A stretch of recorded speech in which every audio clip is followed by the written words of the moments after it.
हरे कृष्णा, राधे राधे, जय श्री शंभु, हर हर महादेव। और आज मैं फिर भोलेनाथ की एक कहानी लेकर आई हूँ कि क्यों वो अपने शरीर पर जो है बागंबर यानी बाघ की छाल को पहनते हैं। तो बात उस समय की है जब भगवान विष्णु ने नरसिंह अवतार लेकर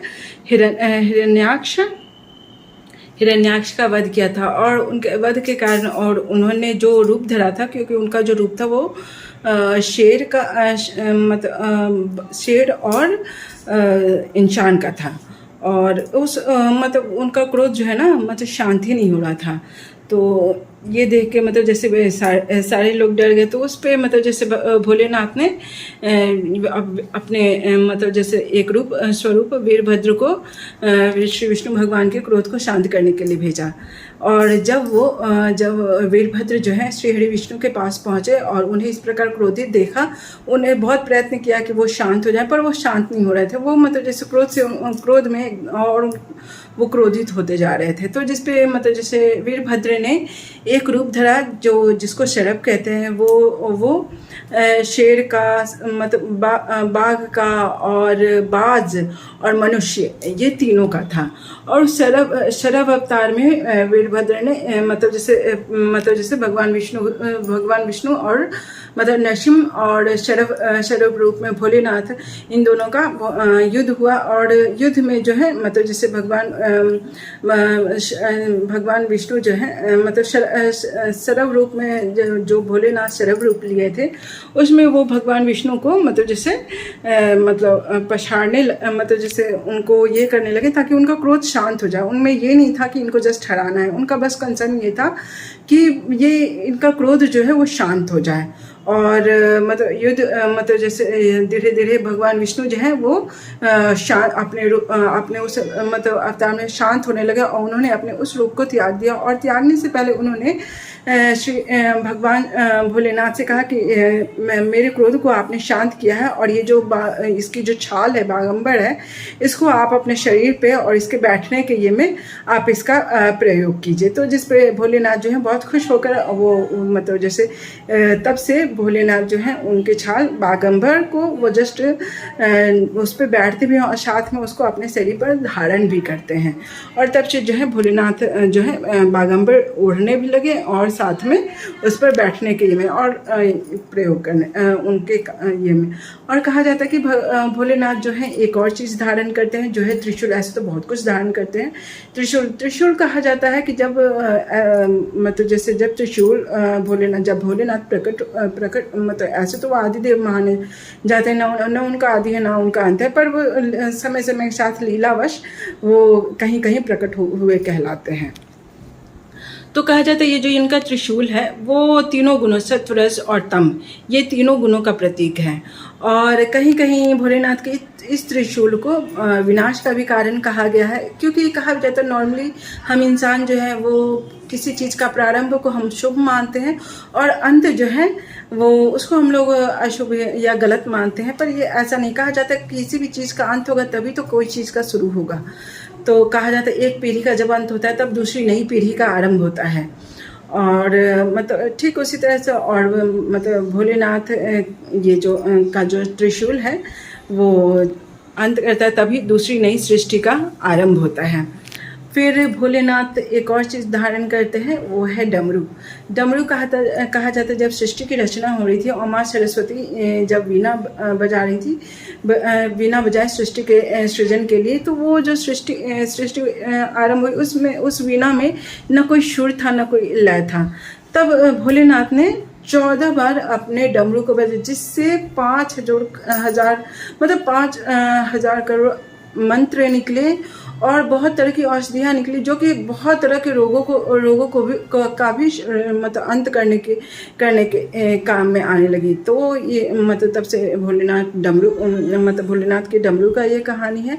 और फिर एक कहा जाता है कि भोलेनाथ को भस्म बहुत प्रिय है। कहीं कहीं भस्म जो है वो कहा जाता है कुछ कुछ जगहों पे, जैसे पहले महाकाल में इंसानों की चिता का भस्म लगाया जाता था। अब शायद चिता के भस्म का नहीं प्रयोग होता है।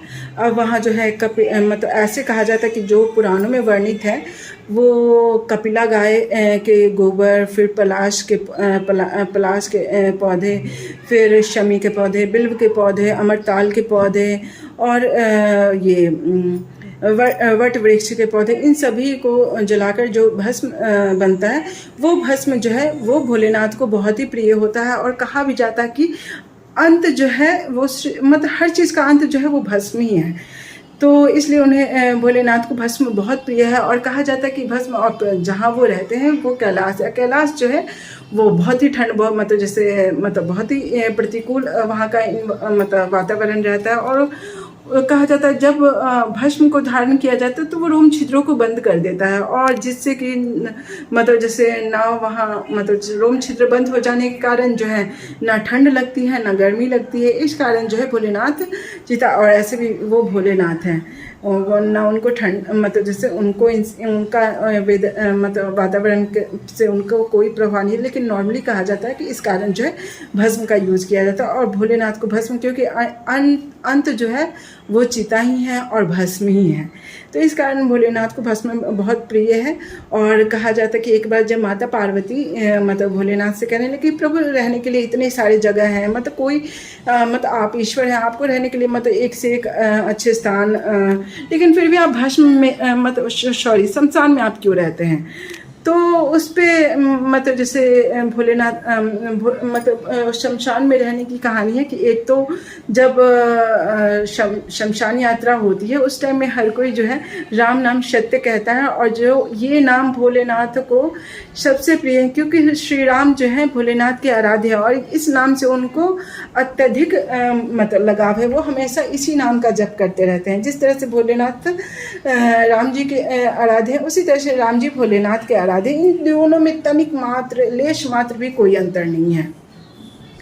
और एक कहानी है कि जब मतलब जैसे प्रजापति दक्ष की जो बेटी सती थी उनकी शादी जब भोलेनाथ से, तो भोलेनाथ मतलब जैसे एक बार राजा दक्ष जो है बहुत बड़ी सभा बुलाए थे, उसमें मतलब जैसे जितने जब वो अंदर आए तो जितने भी सभासद थे वो खड़े होकर उनका अभिवादन करने लगे, जिसमें भोलेनाथ जो है वो मतलब खड़े नहीं हुए। तो उस पर मतलब तो राजा दक्ष क्रोधित हो गए और उन्होंने मतलब उनको मतलब बहुत कुछ अभिमानी, तो ये सब शमशान में भूत भविष्य के साथ मतलब उनका कोई सगी सब बहुत तरह की बातों को उन्हें कहा, और लास्ट में उन्होंने शमशान में कहा कि जाओ अब से तुम शमशानवासी हो जाओ, जिस पे कि भोलेनाथ जो है बहुत खुश हो गए और नाचने लगे। तो जिस पे मतलब सब वहाँ खड़े देवी देवता पूछने लगे कि प्रभु आपको मतलब जैसे आपके ससुर ने शमशान में वास किया, शमशानवासी होने का श्राप दे दिया और आप खुश हो गए। तो उस पर उन्होंने भोलेनाथ ने कहा कि वो शमशान जहाँ सब की शान जो है एक हो जाए, चाहे वो राजा हो वो भी उसी तरह से जलेगा, चाहे वो भिखारी हो वो भी उसी तरह से जलेगा, वहाँ कोई भेद नहीं है। और इस कारण जो है भोलेनाथ को शमशान भी अत्यधिक प्रिय है। तो ये थी भोलेनाथ की कुछ मतलब जैसे जो अपने शरीर पे धारण करते हैं उनकी कहानी। और आप बताइएगा कि आपको ये कहानी कैसी लगी, and please like share and subscribe my channel. और मतलब हर हर महादेव। और ये देखिए ये हमारे बाल गोपाल यहाँ विराजित हैं, देखिए। और कुछ दिन में जन्माष्टमी आने वाली है, अभी तक मैंने जन्माष्टमी की शॉपिंग नहीं की है, तो जब मैं जन्माष्टमी इनके लिए शॉपिंग करूँगी। अभी तो फ़िलहाल रक्षाबंधन आ रहा है और मैं रक्षाबंधन सिर्फ अपने बच्चों के लिए सेलिब्रेट करती हूँ। मैं रक्षाबंधन उतना ये से नहीं सेलिब्रेट करती क्योंकि मेरे भाई थे वो अब नहीं हैं, तो इस कारण थोड़ा ये सेलिब्रेशन, इनफैक्ट ये मंथ ही बहुत थोड़ा दुख देने वाला होता है, लेकिन फिर भी ये मंथ में भोलेनाथ भी आते हैं तो कहीं ना कहीं ये मंथ मतलब दोनों का ही संभाव रहता है, सुख और दुख। कहा जाता है कि ज़िंदगी यही है, सुख दुख दोनों का संभाव लेकर चलना होता है। तो please like share and subscribe my channel. Hare Krishna, Radhe Radhe, हर हर महादेव, जय माता।